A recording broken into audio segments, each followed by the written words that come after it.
Welcome to Stop My Crisis. I'm your host, Vivian Gaspar, and we need to address, once again, this cannot be a subject that's covered enough. People forget when they hear the term abusive relationship between domestic partners, or even if there's someone dating. Remember, people who are teenagers dating all the way up to elderly people, there's all forms of abuse. Abuse is not just relegated to physical violence. If there's many different types of emotional abuse, and when someone is brave enough to get themselves out of any kind of domestic abusive relationship, they still have many different scars emotionally that they're dealing with. And I wanted for us to address that today. Because if you're still holding on to the mindset of when you were in this abusive relationship, when you've been so fortunate to escape from it, how do you move forward from that? So I wanted to address that by bringing on one of my favorite guests, Michelle Nagel. And she is America's #1 resilience expert. She is the author of Suffering is Optional, Stepping Out of the Darkness and Into the Light. And she's also, interestingly, a certified Jack Canfield's Success Principles trainer and the president of Soul Shift, Inc. And as a resilient survivor of child abuse and domestic abuse, for the past 15 years, she's been conducting seminars and workshops and providing tools to help other people overcome, such as she has, their own limiting beliefs and really live the life for their dreams. If you're still limiting your life, that can never, ever be possible.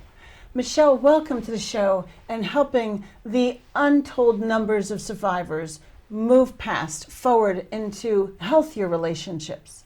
Thank you very much, Vivian. Tell us, what can you share with us about getting past being in an abusive relationship? An abusive relationship can just linger with you for your entire lifetime if you don't deal with the emotions that have been trapped inside your body. You will find that you're drawn to the same kind of people if you don't shift your thinking and shift the way that you look at the world. So abuse doesn't have any boundaries. It happens to both men, women, no age limit, no religious limit. I mean, it happens to a whole bunch of people. It happens to women are 3 times more likely to be killed than their male counterparts, but still we have a tendency to look at it as this is a woman's problem, but there are 830,000 men in the United States who are abused every year. And so it's a problem of epic proportions that we need to get a handle on, and we need to change it so that we don't have this in our lives. Now, both men and women, as you mentioned, have been victims of abuse.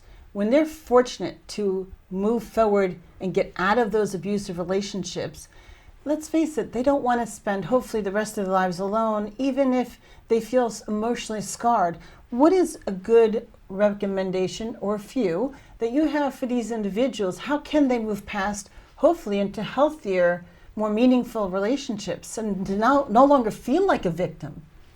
It's important that you realize that you're a very valuable and important person.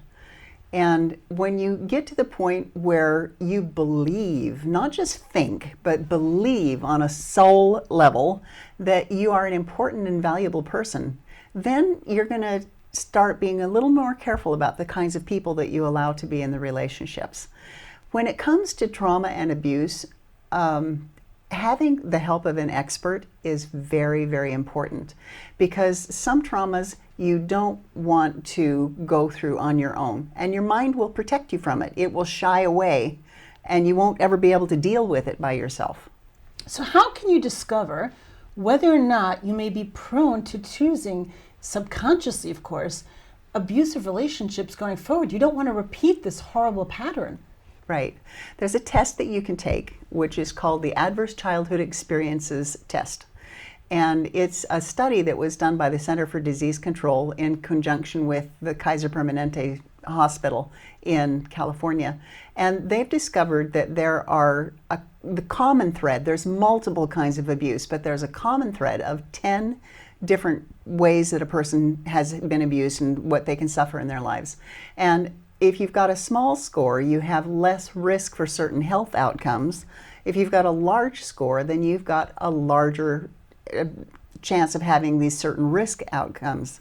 You also have a chance that you're going to stay in that pattern because it's the only thing you know.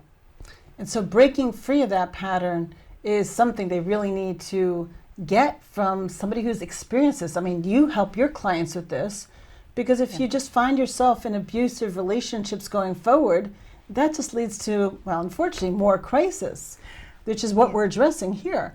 I found that before I received the help myself, I found that I kept getting in the same kinds of relationships because it's what I was used to. And that's what we do, is if you're raised in an abusive situation, that's normal to you. So and sad. So you keep looking for normal. And if you don't have it, you will go looking for it. If you move out of your house and all of a sudden you're living on your own and you don't have that constant abuse, then you're going to go look for it so that you can start feeling normal again. So you get to choose now. Do you want to have that be your normal, or do you want to make a new normal? That makes a lot of sense. Can you share with us just one or two quick examples of some ways to heal yourself after an abusive relationship? It's important that you take time out. Take 3 months or more off. Don't go from one serial relationships, one to the next to the next. Just take some time off and try to figure out who you are. What do you like? What kind of things make you feel good, all on your own? And then when you get so that you're comfortable with yourself, then maybe you can start letting somebody else in. Also, talk about your experience. Don't downplay it. Don't ever say that it's your fault. Abuse is never your fault. And you don't minimalize it. You don't say, yeah, it wasn't that bad, because if it happened once, it was that bad. And also ask for help. There's no shame in asking for help. It's a sign of strength. Being strong to continue, especially if you have your children to continue for and improve it so they're not subjected to it, even if they're just watching you go through it. Thank you, Michelle, for coming on and helping us understand how to improve our lives going forward if we're strong enough to escape those situations. And remember, abuse is a lot more common than we'd like it to believe it is.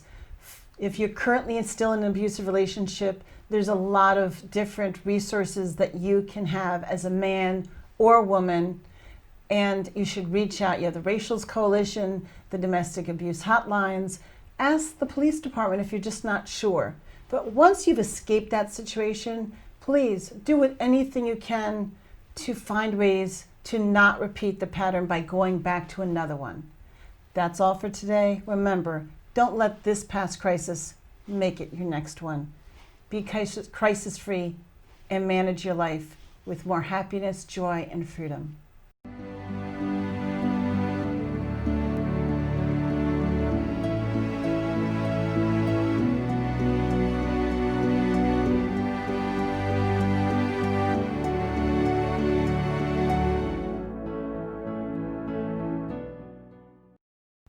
Welcome to Stop My Crisis. I am your host, Vivian Gaspar, with a very important question. Are you in survival mode? How long have you been in survival mode? Are you happy? Do you think happiness is a luxury? What is joy? Something that you just see on Hallmark greeting cards? I don't think so. I think we really can reach within and understand that even if you're in a form of survival mode, which a lot of people feel they are, you still can find joy and happiness. These aren't just buzzwords. They are so important because I've watched families for many years now, past 8 years, getting through major crisis of losing their home. I see joy and happiness devoid in so many people's lives that need not be the case. It really shouldn't be. So I've invited here to our studios one of my absolutely favorite guests, Alena Chapman. Alena is a best-selling author. She's a speaker, and she's mentored thousands of people to break free and start living lives they really deserve. They deserve the happiness and joy. So do you. Let's find out how that means. Alena, welcome to our studios. Thank you for joining us again. Thank you, Vivian. Thank you. Thank you for the beautiful introduction. Huffington Post, 2015. Only 1 in 3 Americans are truly happy with their lives.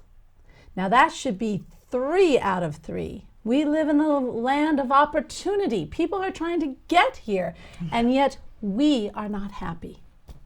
Why?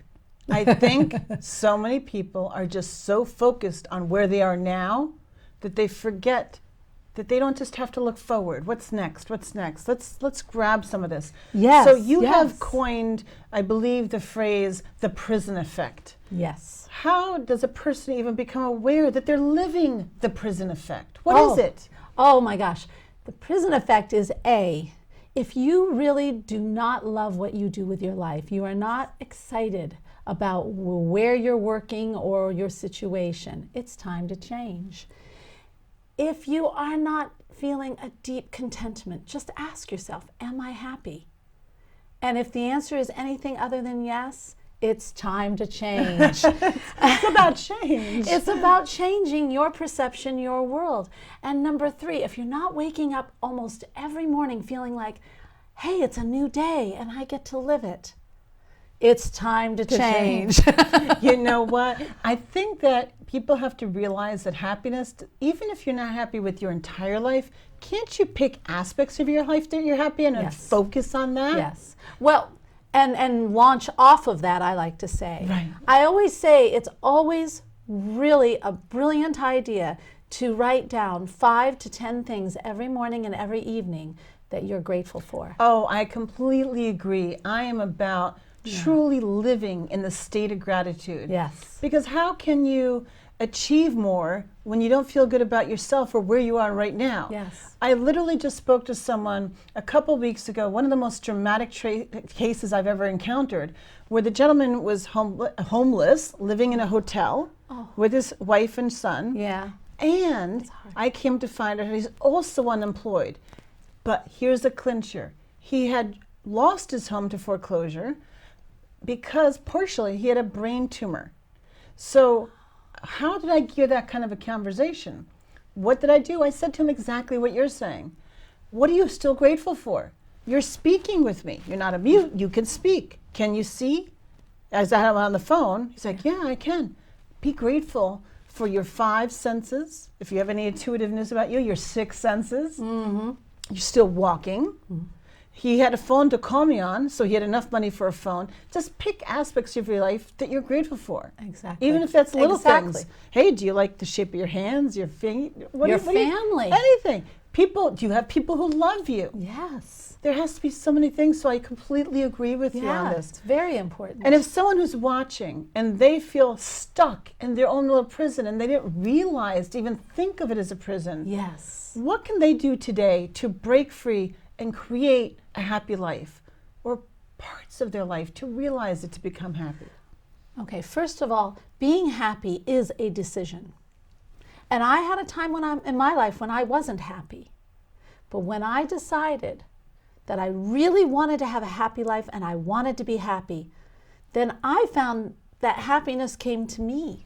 Isn't that like the law of attraction I hear about? It is the law of attraction, it's the vibration, whatever, but it happens. But you have to make a no turning back decision that you want to be happy or that you want to change for the better.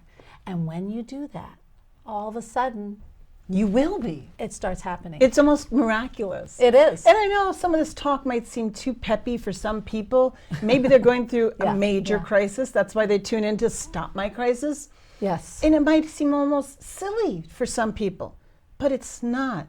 When Yes. you're so deep into your own miserable or unfortunate situations, there has to be ways and portions of you that are grateful, and that will blossom into happiness. Truly, if people do the gratefulness when they're in, we've all been in tragedy and trauma.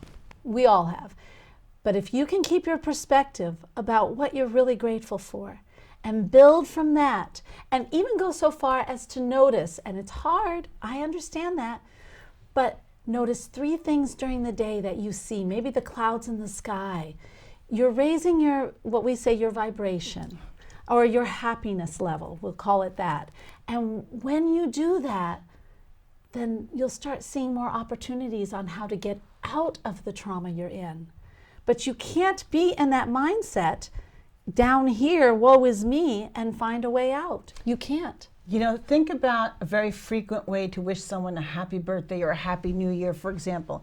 Isn't it, may your next years be filled with love, health, Yes. and happiness? Yes. Notice it doesn't say anywhere in there usually a Lamborghini or a Tesla or anything like that, or a big mansion. Right. It doesn't say Right. that. No. How many people actually say that? Right. Let's go back to some basics. Yes. Do you Yes. have love from anyone? Yes. If you don't have a husband or a wife or any kind of person like that, very even if, let's lonely. say your parents are passed away, just forget, for example, well, you can adopt a pet. Dogs give unconditional love. So do Yes. cats. Yes. So there's always ways to find love now. There is always ways. Health. Even if you're not in perfect health. I have a friend who has several different types of cancer. Oh. But she's not laden with the misery of her situation. It's about the mindset. She could still see, she could still hear. She picks out aspects of her that are still healthy. Yes. And happiness, as you just said, is a choice. So let me just tell you, you wrote 2 books related to being in a prison. Yes. What led you to do this? Well, like I had said, I have had trauma and tragedy in my life, and I've been in a prison. I lived in a prison for a long time. So, but when I decided to be happy and I started to break out of that prison, I'll tell you what, it is so much better out here. Did it feel really free? You know what, it does. It does feel free. And that's what we all want. We want to feel free. It is not as hard as people think it is. I help people break free all the time. And both of the books do tell them exactly how I broke free out of my prison and have helped hundreds of others. I think some of the best types of books I've ever read are the kinds where they give a success story, such as yours, of whatever level of success, of what it means to them. Yes. And it gives actual, tangible, step-by-step instructions to Yes. accomplish. Yes. And thankfully, you've done both in your books. Yes, I have. Alena, thank you so much for coming on, because Oh, you thank are you. always such a very inspirational fountain of information that people can utilize right now. Remember, it sounds like a cliche, but it's not. You don't have to be happy with every aspect of your life. If you have an unfortunate aspect of one part of your life, it doesn't have to be for every part. As I mentioned, and as Alena's mentioned, choose to be happy. It's not a cliche, it is a choice. And stop a future crisis.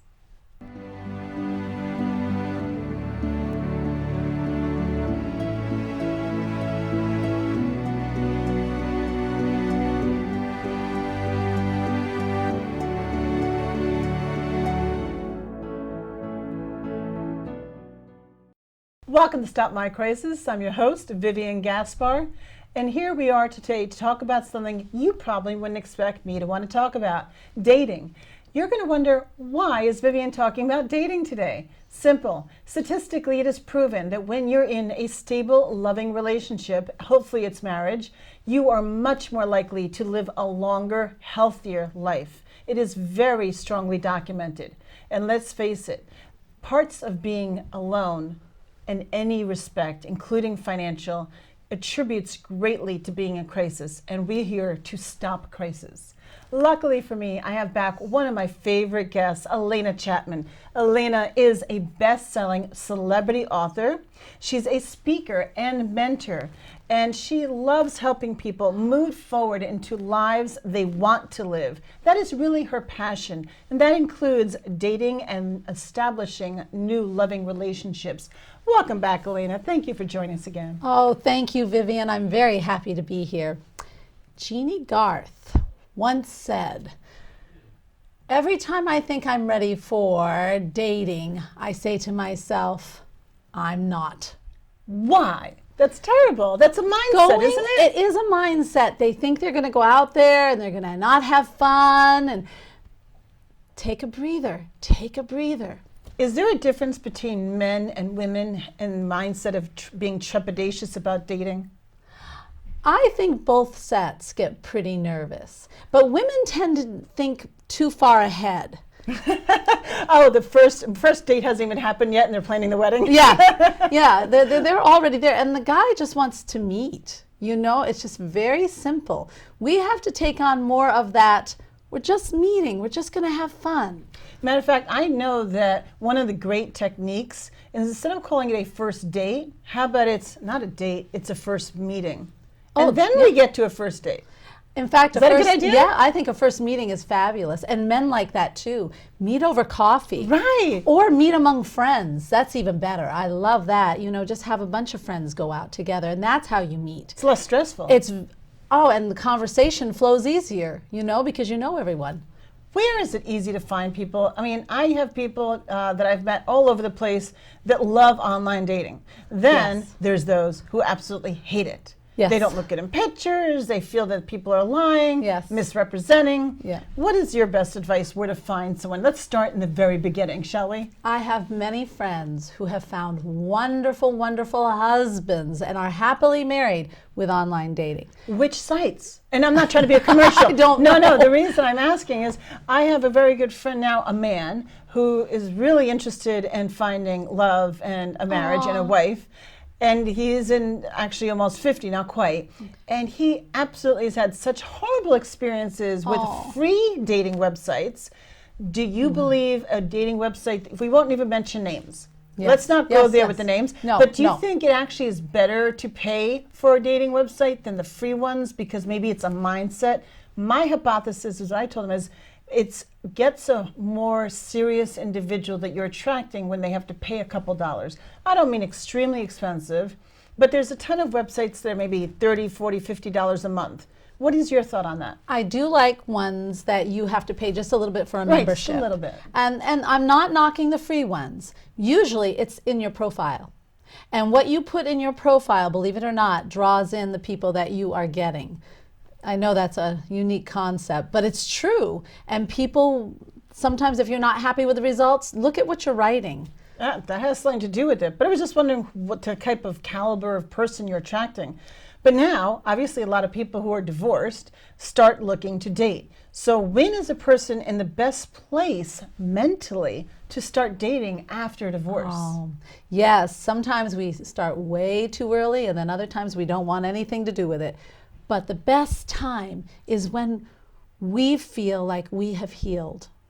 When we feel that we're not dragging in the anger that we had from the divorce. When we can let go of that and start anew, then that's the time. But what about pushing someone away who may have just happened into your life? Do you find that people do that because they're scared, nervous, or think they're not in the right place? Or I've heard so many people miss opportunities. Well, if you're feeling good about yourself and you know you've left your divorce behind and you still push that person away, yes, it could be because you're nervous or you're scared that you're going to make the same mistake. And you have to believe in yourself that you won't. Actually, I have a cute, do you want to hear it? A very cute, but it also works. What's that? To really focus in on the person that you want in your life. Write a list of all the characteristics that you like. Does that really work? Wait, it's not done. Are you like, oh wait, is this like the 80s show, Weird Science, where they created a woman and she pops out? Oh yeah, I'd love to do that. No, it's not. Except it's a man or woman. But you write it out, and then you yourself work on those qualities. So if you like a person who's very confident, you're going to become very confident. And then feel that energy of that person with you all the time. And they'll start coming into your life. So become the person you want to attract. Yes, you can't give what you don't have. And it's hard to receive it too. So if you are really scared of dating, and that's not going to get you anywhere, Right. especially if you end up feeling little pangs of negativity, what is a great technique that calms within you the nervousness, the butterflies, better yet, the feeling of insecurity, that you're not worth someone good because maybe there's all kinds of abuse in the world. Most of it, Yes. it does not even include physical violence. But let's say you were in a previous relationship where maybe once in a while you got put down, or you're fat, or you're just, why you're doing that, or just hints of negativity. So people never thought they were being abused, Right. but it happened. I'm sure that happens a lot, right? Yes. And sometimes even Lowers when your we're not self-worth. abused, and we still have that lower self-worth. affirmations are little sayings that we say over and over and over to help our mind, our subconscious, to accept it. Like, I'm worth it, or I deserve it, That something like that. I am whole, I'm complete, I'm beautiful. Something very simple that you can remember and say all the time, and you can make it up. And if you feel butterflies in your tummy, then that means you're on it. That's the one you need to say. Okay, so let me ask you. This is important because, let's face it, most people have children who are getting divorced or got divorced. Yes, yes. When you know it's the right time to date, or especially how much should the kids know? I know it's probably age appropriate, but can you give me an idea, maybe this bracket or that bracket? I know what the popular opinion is, that we shouldn't bring the dating into, unless we're really serious, and then introduce to the kids. I've had success doing it another way. Really? What's this other way? I sat down with my kids and said, you know what, guys? Mom is going to start dating. It's time. I would like to date. I said, but however, do not worry. I am just dating. If it gets very, very serious, I want your opinion and we will talk. But if you see a guy come to the door, I'm not marrying him. I'm just going on a date. And I ease their fears. I have 3 boys. Of course they're going to be protective. I would hope so, especially since when you get to be teenage boys, and if there's the father's out of the picture because of the divorce, they might feel extremely protective over their mother. Oh, they can be, yes. Oh, I can imagine. But mine are chill. They know. Good. We'll see what happens when I say I want to marry one. Uh-oh. Watch out. That's a whole other segment you'll have to come back and do. That's a whole nother story. So thank you very much for coming on. This actually, I believe, in my heart, is important. Very important. Because you know what? I know getting over a past relationship, especially if it's been very long term, I don't think that happens like that. No. It's not a quick process. But nor do I believe you should wait around for 10, 20 years till you're completely perfect. Right. Guess what? Life doesn't happen. Everything's perfect. No. You know how they always say that people should wait to have children till they're completely financially prepared? Well, I think if they did that, the world's population, or at least America's population, should be dramatically cut down. Yes, yeah. I think a similar concept should apply to dating. I agree. I mean, you tell me, should someone wait till they feel 100% perfect? Perfect is that ever attainable, first of all? It isn't. I think that as long as you feel like you're not bringing the baggage in, you're home free. Good. Yeah, it doesn't take that long, actually. It really doesn't. Excellent. So on that note, I think more people should give it a chance. Yeah. You know what? Think of it if you were interviewing someone and you know that it might take a while to find someone. Pretend you're a boss of a company and you wanted to hire someone to work with you. You have to be compatible, you have to like the person, but you're not going to hire necessarily the first person you meet. Give it a chance that way. Be patient, because after all, if you end up finding someone where you have the chemistry, don't downplay it. Sometimes love just happens, and just being open is what matters. And life is really better that way, financially as well. Remember, crisis happens on all different levels. But as a team with someone you love, you could face it and conquer it that much more easily.